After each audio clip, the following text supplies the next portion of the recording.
2029లో నన్ను గెలిపిస్తే గనక నేను చనిపోతే మీ ఇంట్లో నా ఫోటో పెట్టుకునే విధంగా నా పరిపాలన ఉంటుంది అంటూ జగన్మోహన్ రెడ్డి గారు మాట్లాడిన మాటలు ఎలా చూడాలంటారు వాటిని? పెట్టాడు కదా బుట్టోళ్ళు 29 పెట్టేది ఏముంది. పాస్బుక్ మీద కొట్టాడు, పిల్లలు తినే చెక్కి మీద కొట్టాడు, కోడిగుడ్ల మీద కొట్టాడు. ఇవన్నీ ఫోటోలు కూడా పెట్టించిన తర్వాతే కదా 151 నుంచి 11 పడేసింది. ఇంకా కొత్తగా పెట్టేదే ఉంది. ఆల్రెడీ పెట్టాడు. జనం చాలా చక్కగా ఆస్వాదించారు, ఆనందించారు. చాలా పరిపాలన దక్షుడు అనే కానీ 11కి ఇచ్చింది. 11 ఇచ్చి అసెంబ్లీకి వెళ్ళమంటే నేను అసెంబ్లీకి వెళ్ళను, నాకు ప్రతిపక్ష హోదా కావాలి, నా ఫోటో కావాలని ఎట్ట కుదిరింది? ప్రజలు డిసైడ్ చేశారుగా. నీ ఫోటో వేసావు, చక్కగా ఆహ్వానించారు, ఆనందించారు. అట్లా కాదులే అన్నట్టుగా నీకు 11 ఇచ్చినప్పుడు కూడా నీకు ఇంకా అవగాహన రాకుండా ఏదో మాట్లాడితే ఎట్లా? ఏదో మాట్లాడితే అంటే కనుక ఆయన అంటుంది ఏంటంటే కనుక రేపు మొన్నంటే కార్యకర్తలను పట్టించుకోలేదు నేను, ఈసారి నన్ను గెలిపించండి, 2029లో ప్రతి సంక్షేమ కార్యక్రమం అనేది కార్యకర్త దగ్గర నుంచే నేను మొదలు పెడతా, ఇది ఆయన ఇస్తున్న హామీ. మరి ఇది భలే గొప్పగా ఉంది. ప్రతి పార్టీ కూడా ఓడిపోగానే కార్యకర్తలే గుర్తుకొస్తారు. ఓ అబ్బా మీరందరికి ఎంత ఇబ్బంది అవుతుందా అని బొంబాయి కబుర్లు చెప్తారు తప్పించి ఎవడు చేయడు. అధికారం రాగానే ఇప్పుడు చూస్తున్నాగా 2019-24 మధ్య చూసాం ఎవరు అని దక్క తెచ్చుకున్నారు. 24 చూస్తున్నాగా ఇప్పుడు ఎవడన్నా కార్యకర్తలు పట్టించుకుంటున్నాడా? ఎవడి వ్యాపారం ప్రత్యాపారాలు వాళ్ళవి. ఇదొక పెద్ద బూతు మాట, ఇది పెద్ద ఫ్యాషన్ అయిపోయింది. ఓడిపోగానే కార్యకర్తలు గుర్తుకొస్తారు. ఇక వాటి గురించి మాట్లాడాలంటే మాకు ఇబ్బంది ఉంటుంది. సరే ఇవన్నీ కాదండి, ఏంటి విజయవాడ వేదికగా మళ్ళీ రాజకీయం వేడెక్కిందంటారా? దేనికట? ఏదైతే కనుక గాదే సాయి కృష్ణ మిస్సింగ్ కేసు, గాదే సాయి వంశీకృష్ణ అక్కడ ఆడాలేదు, ధర్నాలు చేస్తున్నారు. ఇప్పుడు కొవ్వొత్తులు ర్యాలీ చేశారు రాత్రి. ఆ కృష్ణలంగ ప్రాంతం వాసులు ఆ సిఐ నాగరాజుని అతని యాక్షన్ తీసుకుంటే మేము సహించం, మమ్మల్ని మా ప్రాంతం మేమందరం ప్రశాంతంగా పనుకుంటున్నామంటే ఆయన దయను రెత్తులు మాకు గంజా బ్యాచ్ కానీ ఈ రౌడీ షీట్ల బేడద నుంచి మమ్మల్ని అందరినీ విముక్తి చేశాడు, అతని మీద మీరు యాక్షన్ తీసుకుంటే అట్లాగూ పోలీస్ వ్యవస్థ నిర్వీర్యం అయిపోయింది అని వాళ్ళు ధర్నా చేస్తున్నారుగా. ఇప్పుడు ఈ షోగాళ్ళు ప్రజాప్రతినిధులు వాళ్ళకి సమాధానం చెప్పమనండి.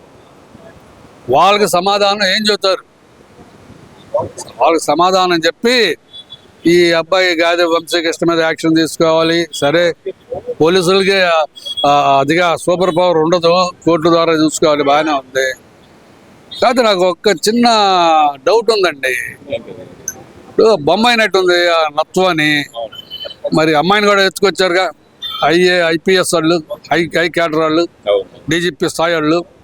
అమ్మాయి తల్లిదండ్రుల్ని తీసుకొచ్చి 40 రోజులు హింస నరకం చూపించి అమ్మాయి పీరియడ్స్ టైమ్స్లో కూడా అమ్మాయికి ప్యాడ్స్ ఇవ్వకుండా రకరకాలుగా ఇబ్బంది పెట్టారే. మరి ఇదే జగన్మోహన్ రెడ్డి గారు కూడా ఆ అమ్మాయిని పిలిపించుకొని అమ్మా మా వాళ్ళు తప్పు చేశారు, నీ తరపున న్యాయం ఉంది, ఈ ఎవరైతే నీ పట్ల అమానుషంగా ప్రవర్తించారో వాళ్ళందరినీ కూడా చట్టపరంగా ఉద్యోగాల నుంచి డిస్మిస్ చేస్తాను అని హామీ ఎందుకు ఇవ్వలేదు? చంద్రబాబు గారు పిలిపించుకున్నారు అన్నారు, బాగానే ఉంది. నువ్వు కూడా బాధుడు ఇంటికి వెళ్ళావు, సంతోషం. చంద్రబాబు నాయుడు అనే సీఎం రాష్ట్ర ముఖ్యమంత్రి వాళ్ళు పిలిపించుకున్నారు. నువ్వు ముఖ్యమంత్రిగా ఉన్నావు కదా 1924 మధ్య. మరి ఆ సినీ నటి అమ్మాయిని ఏం చేసావు? మరి వాళ్ళని ఏం చేసావు అంటే వాళ్ళను అంటే ఇక్కడ సీఏ వచ్చేవాడు కాపు సామాజిక వర్గం సీఏ కనుక ఇతన్ని టార్గెట్ చేస్తున్నావా? మరి జరిగిన అమ్మాయిని ఏడిపించిన వాళ్ళందరూ ఐపీఎస్ వాళ్ళు డీజీపీ ర్యాంకులో ఉండాలి కనుక వాళ్ళని వదిలేస్తున్నావా? వాళ్ళకో న్యాయం, నీకో న్యాయం, వీళ్ళకో న్యాయం అయితే ఎట్లాగూ? న్యాయం అనేది అందరూ ఒకే రకంగా ఉండాలి. సరే ఇంకోటి కూడా ఉంది. మరి నీ ఎమ్మెల్సీగా అనంతబాబు ఆ సుబ్రహ్మణ్యం దళిత డ్రైవర్ని చంపించావుగా, అతన్ని పక్కన పెట్టుకుని తిరుగుతున్నావుగా. మరి ఆ దళిత సుబ్రహ్మణ్యం ఇంటికి వెళ్ళాలిగా నువ్వు కూడా. ఆనాడు ప్రతిపక్షాలు గోల్ చేశారు, దళిత సంఘాలు గోల్ చేశారు, మానవ హక్కుల సంఘాలు గొడవ చేస్తే వారాన్ని కేసులు పెట్టి బుక్ చేశారు, బాగుంది. నువ్వు ఎందుకు వెళ్ళావు దళిత సుబ్రహ్మణ్యం ఇంటికి? అప్పుడు ముఖ్యమంత్రిగా ఉన్నాం. మరి ఇక్కడ కూడా ముఖ్యమంత్రిగా ఇప్పుడు ఇప్పుడు వంశీకృష్ణ గాద వంశీకృష్ణ వాళ్ళ తల్లిదండ్రులని వాళ్ళని పిలిపించుకుంది కూడా చంద్రబాబు నాయుడు ఒక ముఖ్యమంత్రి స్థాయిలో ఉండే పిలిపించుకుంది. మరి ఆ రోజు నువ్వెందుకు పిలిపించుకోలేదు? సరే పిలిపించుకున్నారు, బాగానే ఉందండి. వాళ్ళకి ఏం హామీ ఇచ్చారో మరి వీళ్ళు బయటకు వచ్చి మాకు ప్రభుత్వం మీద నమ్మకం ఉంది అంటున్నారు. ఆ నమ్మకం ఎలా కుదిరిందో చెప్పండి అని చెప్పి మరి వైసీపీ నాయకులు పేర్ని నాని కానీ లేదంటే అంబటి రాంబాబు కానీ వాళ్ళని లోపల బెదిరించారు అనే మాట చెప్తున్నారు కదా. మరి బెదిరించారు, ఈయన చూశాడా? బెదిరించాడు, అంటున్నారు కదా. బెదిరించాడా, లాలించాడా, బుచ్చగించాడా, ఏం జరిగింది అనేది ఎవరికి తెలియదుగా. చెప్తే పిల్లాడు తాలుగా మనుషులు చెప్పాలి, లేదంటే చంద్రబాబు నాయుడు గారు చెప్పాలి. వీళ్ళిద్దరు చెప్పకుండా నువ్వేదో ఇది కబుర్లు చూస్తే ఎట్లా చెప్పు. మరి నువ్వేం చేసావు చెప్పు. మరి నీ 5 సంవత్సరాల పీరియడ్లో నువ్వేం చేసావు? నేను అడిగిన దానికి సమాధానం చెప్పు. ఆ నత్వానికి ఏం న్యాయం చేసావు? దళిత సుబ్రహ్మణ్యానికి ఏం చేసావు? అబ్బాయి అమర్నాథ్ గౌడ్ అబ్బాయిని చంపారు కదా, మరి అబ్బాయికి ఆ రోజు రాని కుల పేర్లు ఇవాళ ఎందుకు కుల ప్రస్తావన తీసుకొస్తున్నారు? ఈరోజు ఈ కాపు కులాన్ని ఎందుకు మీరు బయటికి లాగుతున్నారు? మీ ఉద్దేశం ఉంది నాకు అర్థం కదా. మీకు ఓట్లు పోతాయనా, లేదా కాపు కులాన్ని మీరు కుమ్ము కాస్తే మీకు 10 ఓట్లు వస్తాయి పవన్ కళ్యాణ్ని డల్యూట్ చేద్దామనా? ఆ కాపు సామాజిక వర్గాన్ని ఎట్లా వ్యవస్థలు ఎలా చూపించదలుచుకున్నారు? అంటే కాపు కులాన్ని అనగదొక్కుతున్నాడు చంద్రబాబు నాయుడు, పవన్ కళ్యాణ్ కూడా పట్టించుకోవట్లేదు అంటున్నారు కదండి. అనగదొక్కాడు ఆయనగా. కాపు కులాన్ని 5% రిజర్వేషన్ తీసుకొచ్చింది. నువ్వేం చేసావు? తొక్కు నొక్కావు. మరి వాళ్ళకి కాపు కార్పొరేషన్కి ఏదో నిధి పెట్టాడు కదా, నువ్వేనా ఇచ్చావా? నువ్వు కాపుకి విదేశ విద్య పెట్టాడు, అదే నువ్వు పెట్టావు, అదే కంటిన్యూ చేసావా? నువ్వు చేయాల్సింది నువ్వు చేయకుండా కాపు సామాజిక వర్గాన్ని అనగదొక్కుతున్నారంటే కాపు సామాజిక వర్గంలో యువకులు కూడా అందరూ చదువుకున్నారు, చైతన్యవంతులయ్యారు. సమాజం చూస్తుంది ఏ రాజకీయ నాయకుడు ఎట్లా ప్రవర్తిస్తున్నాడు, వాళ్ళ ఆలోచన ఏంటి, వాళ్ళ విధానం, వాళ్ళ నిదానం అంతా గమనిస్తున్నారు. ఒళ్ళు దగ్గర పెట్టుకుంటే ఏ రాజకీయ నాయకుడైనా నేరస్తుడిగానే చూడాలి తప్పించి వాడు కులాన్ని అంటగట్టి మతాన్ని అంటగట్టి ఈ రకమైన దట్టి పాలిటిక్స్ చేస్తుంటే ఏదో అంటా చూడు, పిల్లి గుడ్డిదైతే ఎలికొచ్చి ఏదో చూపించిందని అట్లా అనుకోవద్దు. ఇప్పటికే నీకు 11 సీట్లు పరిమితం చేశారు. రేపు నీ భవిష్యత్తున నీకు అర్థం కావట్లేదు. ముందు నీ లిక్కర్ కేసు చూసుకుని ఏదో నువ్వు లోపల వెళ్తావు అన్నారు. మరి దాని గురించి కొద్దిగా ఆలోచించుకో. ఈ గొడవ నీకెందుకు? అంటే ఇక్కడ ఈ కేసు అనేది సిబిఐకి అప్పచెప్పాలని చెప్పి అంబటి రాంబాబు గారు ధర్నాలు, రాస్తారోకోలు, క్యాండిల్ ర్యాలీలు ఇవన్నీ చేస్తున్నారు కదా ఒక పక్క నుంచి. సిబిఐకి అప్పచెప్పాలి, మంచి మాటే. మరి వివేకానంద రెడ్డి గారి కేసు ఎన్ని సంవత్సరాలు అయింది? 2 సంవత్సరాలు ఇప్పటికి.